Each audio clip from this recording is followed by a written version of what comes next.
Hey guys, got another boat going out of here today. It's another 1862 Huntdeck. That's a popular size boat for us. That's a really good boat to stay in the 115 on the low end to 175 on the upper end and still get a lot of big boat out of that. Small enough to where you're able to deal with that on your own, but plenty enough room for 3 or 4 people to fish. And not so big that you have to have such a large outboard. Once you start getting into our 70-inch bottom boats, you need to be thinking 150 on the bottom end and 200, depending on how long it is, 225, 250.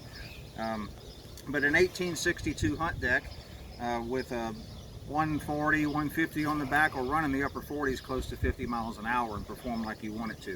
115 being on the low end. I have some guys put 90s on the back of them. They still do okay.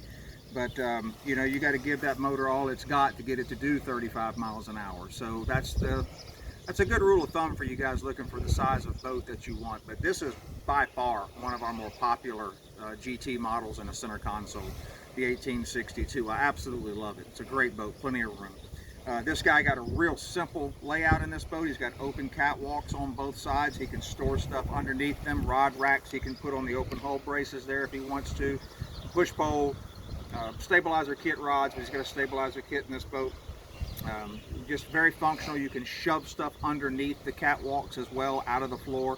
So I like that. And then they also offer you the opportunity to walk down the boat, you know, like this, and use it as actual deck space. So if you got somebody up there working a trolling motor or doing whatever they're doing off the front, you can still stand on the side of the boat. You can put 2 or 3 people on the same side of our 1862.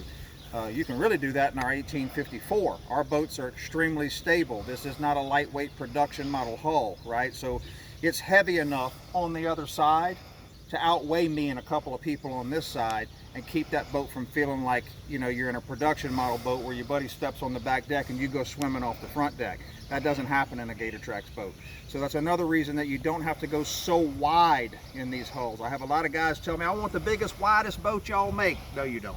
You really don't want that. There's reason for that, and if you have good reason for that, that's fine. There's no problem. But if you're doing it for stability, back off of that. You don't have to do that. All that's going to do is run your price tag up with bigger motor, bigger boat, more hydroturf, bigger trailer, and you don't need to do it for stability reasons in a Gator Trax boat. So this 1862 will be like stepping off of a dock onto another dock. That's how stable it is. Super clean setup. You got flush decks on the top on the catwalk, made those flush. He's got a through hull mounted winch in the front of this boat. Got a tunnel hull. We're putting his own outboard motor on the back with a tunnel hull. Lean post that's removable, and a removable 2-foot extended deck to open up this floor for whatever he wants to use the floor space for, deck space whenever he wants to do deck. So I don't know if he's going to do bow fishing or what he's planning on doing out of this boat. I'm not quite sure, but he had his own custom colors here.